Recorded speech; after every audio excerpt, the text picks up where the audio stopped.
جناب محمد مصطفیٰ صلی اللہ تعالیٰ علیہ وسلم نے اپنی بیٹی کو سمجھا دی. جب آپ اپنی بیٹی سیدہ فاطمہ الزہرا رضی اللہ تعالیٰ عنہا کے مکان پر گئے، میں نے پوری کتابوں میں نہیں پڑھا کہ باہر لینڈ کروزر کوئی بڑی گاڑی کھڑی ہوئی تھی کہ اونٹوں کا ریلا کھڑا ہوا تھا. میں نے باہر یہ نہیں پڑھا کہ بہت ساری نرسری اور گراس اگا ہوا تھا. میں نے باہر نہیں پڑھا کہ بڑے بڑے قسم کے شو پیس لگے ہوئے تھے. بلکہ میرے عزیزو، علی رضی اللہ تعالیٰ عنہ سے سنا اور صحابہ اکرام جو مدینے کی گلی میں آئے جائے کرتے تھے، فاطمہ الزہرا رضی اللہ تعالیٰ عنہ کا جو گھر کے دروازے کے باہر پردہ لٹکا رہتا تھا، اس کے اندر کئی کئی قسم کے پیمند لگے ہوئے تھے. یہ نبی کی بیٹی کا مکان ہے جس کو جگر کا ٹکڑا کہا حضور نے. اسی بیٹی کے دروازے پہ جا کے دستک دے گی. من دق قلبا، کون دروازے پر؟ آواز اندر باہر سے دے دی، انا محمد رسول اللہ. تیرا ابا تیرے دروازے پر آیا. اب کہتی تھی جی آیا نو میرے ابو جان آ گئے. ست بسم اللہ ابو جی اندر ٹپو، بیڑا ٹپو. کتنی غیرت والی ہوگی، کتنی غیرت والی ماں کا سینے سے دودھ پیا ہوگا. کہنے لگی ابا جان اکیلے ہو، اندر آ جاؤ. اگر آپ کا کوئی غلام مدینے کا رہنے والا ساتھ ہے اندر نہ آئے، کیونکہ آج تیری بیٹی کے پاس اتنا بھی کپڑا کوئی نہیں کہ پورے طریقے سے پردہ کر سکے. سیدہ عائشہ رضی اللہ تعالی عنہا سے مدنی کریم صلی اللہ تعالی علیہ وسلم نے فرمایا تھا، اے عائشہ کیا تیرا دل کرتا ہے، کیا تیری پسند ہے، کیا تیری چاہت ہے کہ تو میرا ہاتھ پکڑ کے جنت میں میرا ساتھ جائے؟ اللہ اکبر. اے عائشہ تیرا دل چاہتا ہے کہ تو جنت میں میری ساتھی بنے، میری رفاقت، میرا ساتھ نصیب ہو جائے. کملی والے یہ کیسی آپ نے بات کر دی؟ کون بھی چاہے گا کہ جنت میں آپ کا ساتھ نصیب نہ ہو؟ پتہ رحمت والے نبی نے یوں فرمایا تھا کہ تہجد کے سجدے زیادہ کیا کر. یہ یوں کہا تھا نماز زیادہ پڑھا کر. رحمت والے نبی صلی اللہ علیہ وسلم نے ارشاد فرمایا، اے عائشہ اگر جنت میں میرا ساتھ چاہتی ہے تو تن کے اوپر سے اس وقت تک کپڑا نہ اتارنا جب تک تیرے کپڑے پہ پیمند نہ لگ جائے.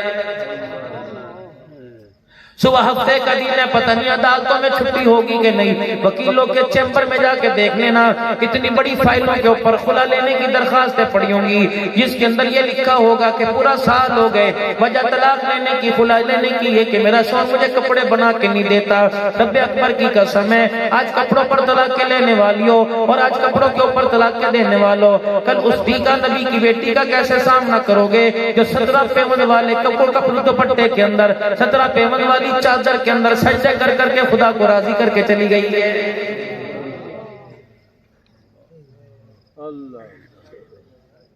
آپ کے میرے آگے آج جمعے کی نماز کے بعد کتنے قسم کی سالن پڑے ہوئے تھے. آج میری مرضی کا سالن بنا ہوا تھا. کسی نے گوشت پکوایا، کسی نے سبزی پکوائی، کسی نے میٹھا بھی تھوڑا سا منہ کا ذائقہ تبدیل کرنے کے لیے، کسی کا چٹنی سلاد اچار بنا ہوگا، کسی نے اپنے گھر کے اندر میٹھا سویٹ ڈش بنائی ہوگی، کسی نے اس کے بعد لمکا سوڈا اسپرائٹ کی بوتل پی ہوگی.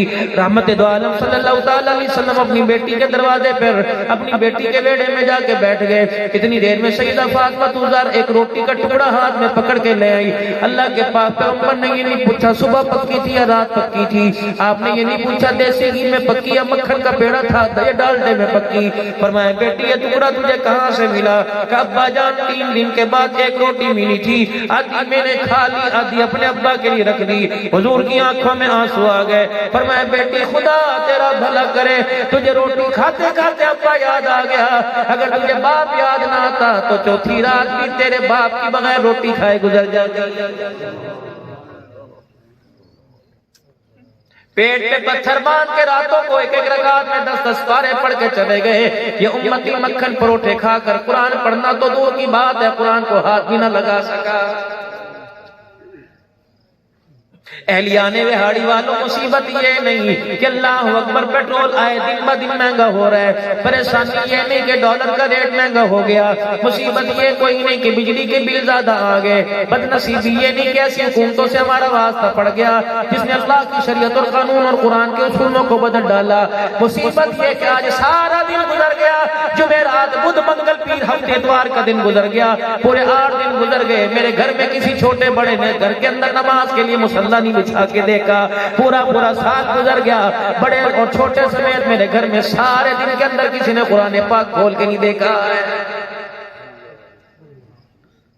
یہ پیغام کوئی فرشتوں کے لیے نہیں آیا تھا، جنات کے لیے نہیں آیا تھا، وہ اللہ جیسے فرما رہے تھے اللہ اکبر 40,000 مخلوقات کے لیے نہیں آیا تھا، آپ کے میرے لیے پیغام آیا تھا جو میرا امتی سورہ کہف کی تلاوت جمعے کے دن کرے گا اللہ اس کے اگلے پچھلے ایک ہفتے کے سارے گناہوں کو معاف فرما دے گا۔ لیکن میں کیوں معافی منگواؤں، میں کیوں اللہ کے دربار میں معافی مانگوں؟ اللہ اکبر، مجھے اکڑنا تو آتا ہے، خدا کے آگے مجھے سر جھکانا کوئی نہیں آتا ہے۔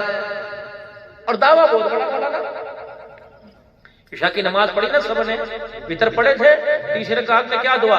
اللہم انا نستعینک ونستغفرک ونؤمن بک ونتوکل علیک ونثنی علیک الخیر ونشکرک ولا نکفرک۔ یہ سارے اللہ سے وعدے کر کے آئے تھے، تیرے علاوہ کسی سے سوال نہیں کروں گا، مالک کائنات تیرے دربار میں جھکوں گا، تیرے پر ایمان لے کے آؤں گا، تیری ناشکری نہیں کروں گا، کفران نعمت نہیں کروں گا، تیری نعمتوں کا شکر گزار بنوں گا۔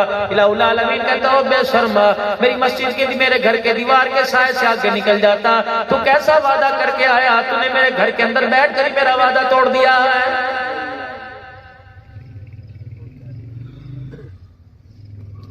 پتہ ہے آج میری آنکھوں میں آنسو کس وجہ سے آئے؟ سورہ نماز میں جمعے کی حالت میں اللہ اکبر میں نے جب پڑھا اہدنا الصراط المستقیم صراط الذین انعمت علیہم، اس میں کیا تھا؟ اللہ نے سیدھا راستہ دکھا، ان لوگوں کا راستہ جن پر تیرا انعام ہوا، غیر المغضوب علیہم ولا الضالین، اس راستے سے بچا اللہ جس پر تیرا غضب ہوا۔ میرے عزیزوں میں مولانا میں اللہ وسائے صاحب کے پاس بیٹھ گیا اور میں نے کہا حضرت جی میرا کام یہ کر دو۔ انہوں نے کہا مولوی صاحب معذرت میں کر نہیں سکتا۔ میں نے کہا بڑی امیدیں تیرے پاس لے کے آیا۔ انہوں نے کہا مولوی صاحب میں مجبور ہوں، میں کام نہیں کر سکتا۔ اللہ مجبور کوئی نہیں، کسی کی امید توڑنے والا کوئی نہیں، ہر معاملے کے اندر با اختیار ہے۔ جب آپ نے، میں نے سارے نمازیوں نے، آج سارے رہاڑی والوں نے جنہوں نے پورے 8 دن میں نماز کا سجدہ نہیں کیا، انہوں نے آج نماز پڑھی ہوگی اور انہوں نے قیام میں کہا اہدنا الصراط المستقیم، اللہ مجھے سیدھا راستہ دکھا۔ یقین جانو یا نہ جانو، کچھ لوگ ایسے بد نصیب ہیں جن کو کہہ دیا ہوگا جا میں تجھے سیدھا راستہ نہیں دیتا، اور کچھ نصیب لوگ ایسے ہوں گے، نصیبوں والے ہوں گے جنہیں فرمایا ہوگا جا میں نے تجھے انعام والا راستہ عطا فرما دیا۔ میرے دل کے اندر ہوگا اس بات کا آیا، میری آنکھ میں آنسو اس ہوکے کی صورت میں نکل آیا۔ میں نے کہا یا اللہ پتہ نہیں انکار کرنے والوں میں میرا نام شامل ہو گیا یا ہاں کرنے والوں میں میرا نام شامل ہو گیا ہے، کیا پتا بھائی؟